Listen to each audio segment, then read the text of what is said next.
ہم بات کریں گے حساب و کتاب کی. But when we talk about in the context of akhirat so it's مین اعمال پر آگاہ کرنا. کسی کا حساب تو بڑے کنوینئنٹ وے میں ہوگا, کسی کا سختی کے ساتھ ہوگا. قیامت پہ حساب کفار کا بھی ہوگا اور عام مومنین کا بھی ہوگا, غافلین کا بھی ہوگا, واصلین کا بھی ہوگا. تیسری پیشی کے وقت نامہ اعمال اڑ اڑ کر ہاتھوں میں آئیں گے. بس کوئی انہیں دائیں ہاتھ میں پکڑے گا, کوئی بائیں ہاتھ میں لے گا. سب سے پہلے جانوروں اور کیڑے مکوڑوں کا حساب لیا جائے گا. ہے نا عجیب بات؟ کیوں نہ سچی توبہ ہی کر لیں, سچی توبہ کر کے اللہ کو راضی کر لیں. یہ ہمارے ایمان کا پارٹ ہے, یاد رکھیے گا. اقرا کتابک کفا بنفسک اليوم علیک حسیبا. السلام علیکم ورحمۃ اللہ وبرکاتہ. ناظرین کیسے ہیں آپ؟ سب ٹھیک ہیں؟ آپ کو ہماری ویب سیریز قیامت کے بعد میں خوش آمدید کہتے ہیں, آفٹر ججمنٹ ڈے. آج کی ایپیسوڈ میں ہم بڑی دلچسپ معلومات حاصل کریں گے, بڑی کمال کی چیزیں معلوم ہوں گی, اور ہم بات کریں گے حساب و کتاب کی. جی ہاں, آن دا ڈے آف ججمنٹ حساب و کتاب ہوگا, اکاؤنٹیبلٹی ہوگی. وہ کیسے ہوگا, وہ بک آف ڈیڈ کیسے حساب کتاب ہوں گی, وہ سب آپ کو انشاءاللہ بتائیں گے. واٹ از دا میننگ, حساب کا کیا معنی ہے؟ شمار یعنی کاؤنٹ کرنا. But when we talk about in the context of آخرت for hereafter so it's mean, اس کا معنی کیا بنے گا؟ اللہ تعالیٰ کا لوگوں کو محشر سے جنت یا دوزخ کی طرف بھیجنے سے پہلے ان کے اعمال پر آگاہ کرنا. آخرت میں ہونے والا حساب حق ہے. اب ہمارا عقیدہ کیا ہونا چاہیے؟ غور سے سن لیجیے. آخرت میں ہونے والا حساب حق ہے, یعنی آخرت میں یہ حساب لازمی ہوگا. اس پر عقیدہ رکھنا ہمارے ایمان کا پارٹ ہے. یہ عقیدہ قرآن مجید, سنت اور اجماع سے ثابت ہے. اور یہ بھی یاد رہے کہ مومن, کافر, انسان اور جنات سب کا حساب ہوگا, سوائے ان کا جن کی ایکسیپشنز یعنی جن کی جو استثناء ہیں. احادیث مبارکہ میں جن کے بارے میں استثناءات آ گئی ہیں. یہ عقیدہ رکھنا کہ آخرت میں کوئی حساب کتاب نہیں ہوگا, یہ دائرہ اسلام سے خارج کرنے والا عقیدہ ہے. یہ ہمارے ایمان کا پارٹ ہے, یاد رکھیے گا. سب سے پہلے اس پر بات کرتے ہیں کہ حساب کی کیفیت کیسی ہوگی. کیا خاص بندوں سے بھی حساب ہوگا؟ عام مسلمان کا حساب کیسے ہوگا؟ اور غیر مسلموں کے ساتھ, نان بلیورز کے ساتھ کیا معاملہ ہوگا؟ یہ بات یاد رکھیں کہ ہر ایک شخص کے حساب کی کیفیت ڈیفرنٹ ہوگی, مختلف ہوگی. کسی کا حساب تو بڑے کنوینئنٹ وے میں ہوگا, آسانی سے ہو جائے گا. کسی کا سختی کے ساتھ ہوگا. کسی کا کانفیڈینشلی ہوگا, یعنی اس کو چھپا کے حساب لیا جائے گا. کسی کا اعلانیہ ہوگا. کسی کا زجر اور سختی کے ساتھ ہوگا. تو کسی کا فضل کے ساتھ حساب کیا جائے گا, اس کے ساتھ عدل کیا جائے گا. حضرات انبیاء کرام علیہ السلام سے ان کے اپنے اعمال و تبلیغ کے متعلق کوئی سوال نہیں ہوگا. ان سے سوال ان کی امتوں کے متعلق ہوگا کہ انہوں نے کیا عقائد و اعمال اختیار کیے, تمہاری قوموں نے تمہارے ساتھ کیا برتاؤ کیا, تمہاری اطاعت کی یا مخالفت کی. ان انبیاء کی شان تو بہت بلند و بالا ہے. ان کے بعض خادموں کا بھی حساب و کتاب نہیں ہوگا. سبحان اللہ. قیامت پہ حساب کفار کا بھی ہوگا اور عام مومنین کا بھی ہوگا. مومنوں میں گناہ گاروں کا بھی حساب ہوگا, صالحین کا بھی ہوگا, غافلین کا بھی ہوگا, واصلین کا بھی ہوگا. مگر حساب کے انداز میں فرق ہوگا, ڈفرنٹ طریقے سے. یہ سمجھے کہ ان کا الگ الگ پروٹوکول ہوگا.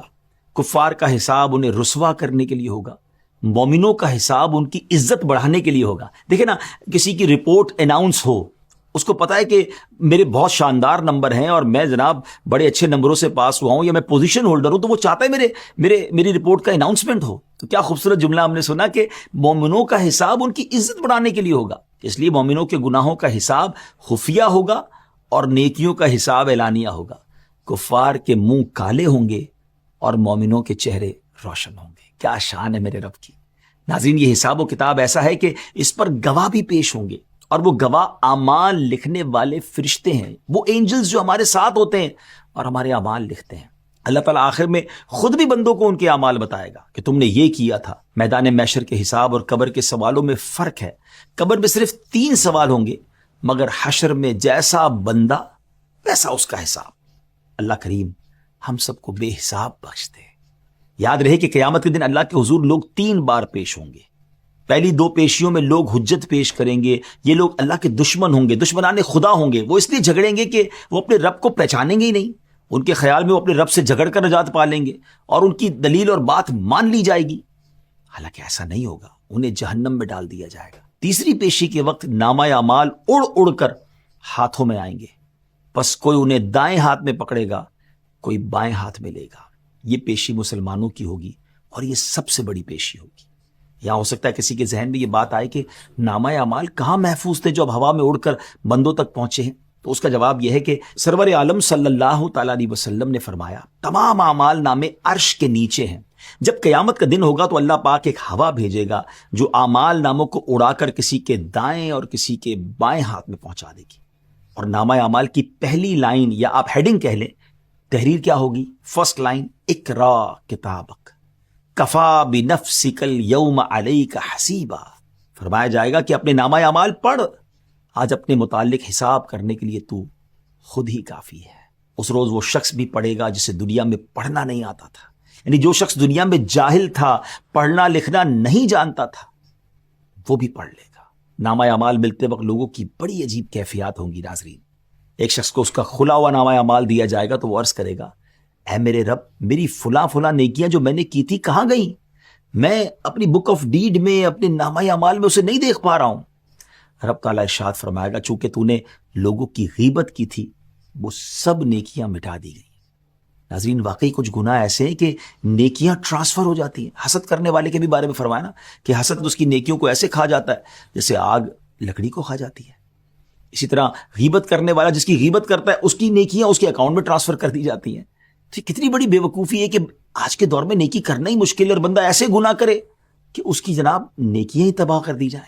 ناظرین ہمیں غور کرنا ہے کہ ایسے گناہ نہ کریں کہ بڑی مشکل سے کمائی ہوئی نیکیاں کہیں جب بک آف ڈیڈ کھلے, اعمال نامہ کھلے تو وہ ڈیلیٹ ہو چکی ہوں. اچھا, پھر مومن نیک پرہیزگار لوگوں کو ان کا نامہ اعمال رب کریم کے پردہ رحمت میں عطا کیا جائے گا. جو اپنی برائیوں کو پڑھے گا تو انہیں پڑھ کر اس کے چہرے کا رنگ اڑ جائے گا. پھر جب وہ اپنی نیکیاں پڑھے گا تو اس کی چہرے کی رنگت واپس آ جائے گی. پھر جب وہ دوبارہ نامہ اعمال کو دیکھے گا تو اس کی برائیوں کو نیکیوں میں تبدیل کیا جا چکا ہوگا.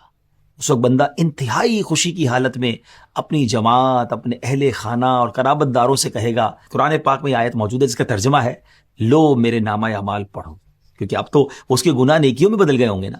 پیارے ویورز, جس کو اس کا نامہ اعمال رائٹ ہینڈ داہنے ہاتھ میں ملے گا اس کا حساب سختی کے بغیر نہایت آسانی سے ہوگا. اس کے چھوٹے گناہ بھی معاف ہو جائیں گے, اور جس سے اس کے تمام اعمال کا حساب لیا جائے گا وہ عذاب سے نہیں بچ پائے گا. سب سے پہلے جانوروں اور کیڑے مکوڑوں کا حساب لیا جائے گا. ہے نا عجیب بات؟ جی ہاں, نبی پاک علیہ الصلوۃ والسلام نے ارشاد فرمایا بروز قیامت جس جھگڑے کا سب سے پہلے فیصلہ ہوگا وہ سینگ والی اور بغیر سینگ والی دو بکریوں کے درمیان ہوگا.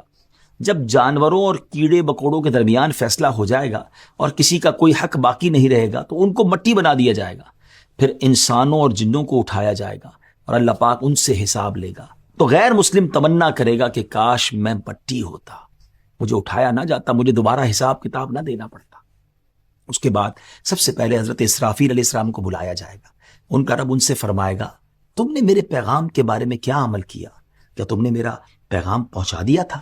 وہ عرض کریں گے اے میرے رب جی ہاں, میں نے پیغام جبرائیل تک پہنچا دیا تھا. پھر حضرت جبرائیل علیہ السلام سے رسولوں تک پہنچانے کے بارے میں اور رسولوں سے امتوں تک پہنچانے کے بارے میں سوال کیا جائے گا. امتوں سے جب پوچھا جائے گا کہ رسولوں نے تم تک پیغام پہنچایا تو اس پر کچھ جھٹلائیں گے, کچھ تصدیق کریں گے. رسول عرض کریں گے ہمارے پاس ان جھٹلانے والوں کے خلاف گواہ ہیں. اللہ فرمائے گا گواہ کون ہے؟ وہ عرض کریں گے امت محمدیہ صلی اللہ علیہ وسلم ہے. جی ہاں اے نبی پاک کے امتیوں مبارک ہو, آپ پچھلی قوموں پچھلے نبیوں کی امتوں کی بھی گواہ ہیں. چنانچہ امت محمدیہ کو بلایا جائے گا, ان سے پوچھا جائے گا کیا تم گواہی دیتے ہو کہ ان رسولوں نے ہمارا پیغام امتوں تک پہنچا دیا تھا؟ وہ عرض کریں گے جی ہاں. دیگر امتیں کہیں گی اے ہمارے رب یہ ہمارے خلاف کیسے گواہی دے سکتے ہیں, انہوں نے تو ہمارا زمانہ پایا ہی نہیں ہے. تو اللہ پاک جاننے کے باوجود پھر امت محمدیہ سے سوال فرمائے گا ان کے خلاف تم کیسے گواہی دے رہے ہو حالانکہ تم نے تو ان کا زمانہ پایا ہی نہیں. تو وہ عرض کریں گے اے ہمارے رب تو نے ہماری طرف اپنا رسول بھیجا اور تو نے ہم پر ایک کتاب اتاری اور تو نے اس میں بیان فرمایا کہ انبیاء کرام نے تیرے احکام کی تبلیغ کر دی تھی, بس ہم تو اس کے مطابق گواہی دے رہے ہیں جس کا تو نے ہم سے بیان فرمایا ہے. سبحان اللہ, سورہ یاسین میں آتا ہے کہ اس دن اللہ پاک کفار اور مجرمین کے منہ پر مہر لگا دے گا اور ان کے باڈی پارٹس گواہی دیں گے کہ ان کے ذریعے کیا کیا برے کام کیے جاتے تھے. اس طرح نیک مسلمانوں کے باڈی پارٹس ان کی نیکیوں کو بیان کریں. ناظرین یہاں دو باتیں سمجھنی ہیں. سبحان اللہ, قرآن کے ذریعے ہمیں پچھلی قوموں کے احوال اور پچھلی قوموں کے پرابلمز بھی بیان کر دیے گئے. لیکن ایک اور کمال کی بات علماء یہ فرماتے ہیں کہ ہم آخری قوم ہے نا, ہمارے بعد تو کسی امت نے نہیں آنا. تو ہم پچھلی قوموں کے تو گواہ ہیں، ہمارے عیبوں پر کوئی گواہ نہیں ہے. اللہ نے کیسے ہمارے عیبوں پر پردہ ڈالا ہے، تو انشاءاللہ محشر کے دن بھی وہ کریم کرم فرمائے گا، ہمارے عیبوں پر پردہ ڈال دے گا. اور آپ نے یہ بھی سنا کہ باڈی پارٹس، جی ہاں یہ قرآن میں ہے نا، سورہ یاسین پڑھیں آپ، کہ باڈی پارٹس گواہی دیں گے. تو اب ذرا غور کیجئے کہ بعض اوقات انسان دروازہ بند کر دیتا ہے، کسی ایسی جگہ چلا جاتا ہے جہاں کوئی دیکھنے والا نہیں ہوتا، کہ اب کس کو پتا ہے. اینجلز، حساب کتاب لکھنے والے فرشتے ہمارے ساتھ ہی ہیں، وہ اعمال لکھ رہے ہیں، وہ بھی گواہ ہیں، ہمارے باڈی پارٹس بھی گواہ ہیں. اللہ کرے کہ ہمیں یہ بات سمجھ آ جائے. آگے چلتے ہیں. حساب محشر میں کن کن چیزوں کے بارے میں سوال ہوگا؟ دیٹ از امیزنگ بات. اس حوالے سے اللہ پاک قرآن مجید میں فرماتا ہے ثم لتسألن یومئذ عن النعیم، پھر بے شک ضرور اس دن تم سے نعمتوں کے متعلق پوچھا جائے گا. مفسرین کرام اس آیت مبارکہ کے تحت فرماتے ہیں کہ قیامت کے دن ہر نعمت کے بارے میں سوال ہوگا، چاہے وہ نعمت جسمانی ہو یا روحانی، ضرورت کی ہو یا عیش و راحت کی، حتیٰ کہ ٹھنڈے پانی، درخت کے سائے اور سکون والی نیند کے بارے میں بھی سوال ہوگا. جسم کے ایک ایک حصے سے کوسچن ہوگا، ہاتھ، ناک، کان، آنکھیں، ایک ایک مسام، ہر چیز رب کے آگے جواب دہ ہوگی. دنیا کی ہر لذت کے بارے میں پوچھا جائے گا. پیارے ویورز، آج ہم عزت کے بڑے خواہش مند ہوتے ہیں کہ ہمیں عزت حاصل ہو، سب ہماری ریسپیکٹ کریں، تو یاد رکھیں عزت کے بارے میں بھی بروز قیامت سوال ہوگا. پوچھا جائے گا کہ عزت کا ناجائز فائدہ تو نہیں اٹھایا، غلط جگہ یا کسی غلط مقصد کو حاصل کرنے کے لیے تو عزت استعمال نہیں کی. بندہ جو بھی قدم رکھتا ہے اس سے اس کے بارے میں پوچھا جائے گا کہ اس قدم سے تمہارا ارادہ کیا تھا. Where were you going and why were you going. لوگوں کے سامنے خطاب کرنے والے، اسپیچز دینے والے اسپیکرز کو بھی احتیاط کا دامن نہیں چھوڑنا چاہیے، کیونکہ ان کے منہ سے نکلنے والے ایک ایک لفظ کے بارے میں سوال ہوگا. سب سے پہلا سوال قیامت کے دن بندے سے اس کی نماز کے بارے میں پوچھا جائے گا. تو قبول ہو گئی تو پھر باقی اعمال دیکھے جائیں گے، اور اگر نماز قبول نہ ہوئی تو پھر اس کے کسی عمل کو دیکھا تک نہیں جائے گا. اب وہ لوگ جو نماز پڑھتے نہیں ہیں، غور کر لیجئے، پہلا question on the day of judgement, جب حساب شروع ہوگا تو نماز کی بات ہوگی. اتنا امپورٹنٹ ہے نماز پڑھنا. رسول پاک علیہ السلام حضرت ابوبکر صدیق رضی اللہ تعالیٰ عنہ اور حضرت عمر رضی اللہ تعالیٰ عنہ کے ساتھ ایک انصاری صحابی کے باغ میں تشریف لے گئے اور اس سے فرمایا ہمیں تازہ کھجوریں کھلاؤ. باغ کا جو مالک تھا وہ کھجوروں کے خوشے لا کر اس نے پیش کر دیے. آپ اور صحابہ کرام نے اس میں سے کھایا، پھر آپ نے ٹھنڈا پانی منگوا کر پیا اور ارشاد فرمایا تم سے اس کھانے اور پینے کے بارے میں بروز قیامت ضرور سوال ہوگا. صحابہ کرام نے عرض کی یا رسول اللہ صلی اللہ تعالیٰ علیہ وسلم، قیامت کے دن ہم سے اس کے بارے میں بھی سوال ہوگا؟ ارشاد فرمایا ہاں، سوائے 3 چیزوں کے. وہ کپڑا جس کے ذریعے بندہ پردے کے مقام کو چھپائے، روٹی کا ٹکڑا جس سے بندہ اپنی بھوک دور کرے، اور وہ کھو یعنی وہ ضرورت کا گھر جس میں داخل ہو کر وہ سردی گرمی سے بچ سکے. قیامت کے دن سب سے سخت حساب صحت مند فارغ شخص کا ہوگا. اس طرح جس شخص کا مال زیادہ ہوگا اس کا حساب بھی اتنا ہی زیادہ ہوگا. یہ غور کرنا ہے بات. ناظرین، میں ایک روایت سناتا ہوں آپ کو. یہاں بہت سارے لوگ ایسے سن رہے ہوں گے مجھے، جو بیچارے جن کے پاس مال کم ہوتا ہے یا بعض اوقات دنیا کی نعمتیں کم ہوتی ہیں تو افسردہ ہو جاتے ہیں، شکوے کر رہے ہوتے ہیں.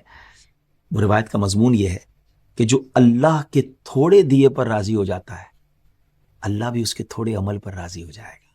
یقین کریں میں جب اس روایت کو پڑھتا ہوں کیفیت ہی اور ہو جاتی ہے کہ اگر آپ کو اللہ نے دنیا میں تھوڑا دیا اور اگر آپ صبر کر جائیں نا تو سبحان اللہ یہ سودا مہنگا نہیں ہے، کیونکہ وہاں آپ کے تھوڑے عمل بھی قبول کر لیے جائیں گے. اب اس کے اپوزٹ وہ لوگ سوچیں جن کو اللہ نے دنیا میں زیادہ دیا ہے، اگر ان سے قیامت کے دن زیادہ عمل مانگ لیا تو کہاں سے لائیں گے؟ سوچنے والی بات ہے. جس کے پاس دنیا کی نعمتیں زیادہ اس کا حساب بھی زیادہ. اب اس کو آج دنیا کے دور کے حساب سے سمجھ لینا. ہم ایئرپورٹ جاتے ہیں، جس کے پاس سامان تھوڑا ہوتا ہے کسٹم سے جلدی فارغ ہو جاتا ہے، اور جس کے پاس سامان زیادہ ہو تو اس کو اپنا ویٹ بھی کروانا پڑتا ہے، تو چیکنگ بھی زیادہ ہو رہی ہوتی ہے. تو قیامت کے دن بھی جتنا دنیا کی نعمتیں ہوں گی پھر اس کا جواب بھی دینا پڑے گا. ویورز، ہمارے یہاں آج ایک ٹرینڈ بن چکا ہے کہ اپنے کام سے کام رکھو، کسی کو کچھ نہیں کہنا. کوئی گناہ ہو رہا ہے، غلط کام ہو رہا ہے، چاہے جو بھی ہو رہا ہے ہونے دو. کسی پر ظلم ہو رہا ہے، زیادتی ہو رہی ہے، خاموش رہو. اپنے تعلقات کیوں خراب کرنے ہیں؟ حالانکہ چاہے تو روک سکتے ہیں، بول سکتے ہیں، مگر نہیں. ایسے لوگوں کو بھی عبرت حاصل کرنی چاہیے. ایسے لوگوں کے بارے میں آتا ہے کہ ان سے کہا جائے گا کس چیز نے فلاں معاملے میں تجھے بولنے سے روکا تھا. وہ عرض کرے گا لوگوں کے خوف نے. اللہ پاک ارشاد فرمائے گا میں ہی اس بات کا زیادہ حقدار تھا کہ تو مجھ سے ڈرتا. I was the one who deserved to be afraid of me. Viewers, جب بھی حساب کے بارے میں بات ہوتی ہے تو اکثر لوگوں کے ذہنوں میں یہ سوال پیدا ہوتا ہے کہ کیا جن گناہوں کی معافی مانگ لی جائے گی ان گناہوں پر بھی حساب ہوگا؟ اس کا جواب یہ کہ جب بندہ اپنے گناہوں سے توبہ کر لیتا ہے نا تو اللہ پاک محافظ فرشتوں کو اس کے گناہ بھلا دیتا ہے اور خود اس توبہ کرنے والے کے اعضاء اور زمین کی وہ جگہیں جہاں اس نے گناہ کیے تھے انہیں بھی گناہ بھلا دیتا ہے، حتیٰ کہ توبہ کرنے والا قیامت کے دن اللہ پاک سے اس حال میں ملے گا کہ اللہ عز و جل کی جانب سے اس کے گناہوں پر کوئی گواہی نہیں ہوگا، کوئی وٹنس ہی نہیں ہوگی۔ یہ کمال کی چیز ہے توبہ۔ ایک حدیث سناتا ہوں آپ کو، نبی پاک علیہ الصلوۃ والسلام فرماتے ہیں التائب من الذنب کمن لا ذنب لہ، گناہوں سے توبہ کرنے والا ایسا ہے جیسا اس نے گناہ کیا ہی نہیں۔ تو آج یہ حساب کتاب کی باتیں ہم سن رہے ہیں کہ یہ چیز کا حساب ہوگا، گناہوں کا حساب ہوگا، تو کیوں نہ آج سچی توبہ ہی کر لیں، سچی توبہ کر کے اللہ کو راضی کر لیں، گڑ گڑا کر معافی مانگ لیں، تو پھر تو انشاءاللہ قیامت کے دن کی شرمندگی سے بھی بچ جائیں گے۔ لیکن پھر آگے گناہ نہیں کرنے، ہاں لیکن میدان محشر میں کچھ خوش نصیب ایسے بھی ہوں گے جن کا کوئی حساب نہیں ہوگا اور وہ سبحان اللہ بے حساب جنت میں داخل ہوں گے۔ کچھ روایت میں 70,000 کا ذکر ہے، جبکہ کچھ میں تو بہت کثیر تعداد کے ذکر بھی ملتا ہے۔ سورۃ پیارے آقا علیہ الصلوۃ والسلام نے فرمایا میرے رب نے میری امت میں سے مجھے 70,000 ایسے افراد عطا کیے ہیں جو جنت میں بلا حساب و کتاب داخل ہوں گے۔ حضرت عمر رضی اللہ تعالیٰ عنہ نے عرض کیا یا رسول اللہ آپ نے اس سے زائد کی درخواست نہیں کی؟ آپ نے فرمایا میں نے درخواست کی تھی جس پر اللہ کریم نے مجھے ان میں سے ہر ایک کے ساتھ مزید 70,000 عطا فرما دیے۔ اللہ اکبر، یعنی 70,000 ملٹیپلائی بائی 70,000، اب یہ تو کتنے سارے ہو گئے، سبحان اللہ۔ اللہ کریم کی رحمت دیکھیں، حضرت عمر نے پھر عرض کی یا رسول اللہ صلی اللہ علیہ وسلم آپ نے اس سے زائد کی درخواست نہیں کی؟ فرمایا میں نے درخواست کی تھی جس پر اللہ کریم نے مجھے اتنے ہی اور افراد بھی عطا فرما دیے۔ اب کیلکولیشن آ گیا، اب خود ہی کر لیں، سبحان اللہ۔ یہ کہہ کر پیارے آقا علیہ الصلوۃ والسلام نے اپنے ہاتھ پھیلا دیے، جس کی وضاحت کرتے ہوئے راوی کہتے ہیں اتنی بڑی تعداد جسے اللہ کے علاوہ اور کوئی نہیں جانتا۔ ان کے علاوہ ایک اور گروپ ہے جو بلا حساب و کتاب جنت میں داخل ہو جائے گا۔ ان کے لیے قیامت کے دن لوگوں کو ایک بڑے میدان میں جمع کیا جائے گا، پھر ایک اعلان کرنے والا اعلان کرے گا کہاں ہیں وہ لوگ کہ جن کے پہلو بستروں اور خواب گاہوں سے جدا رہتے تھے۔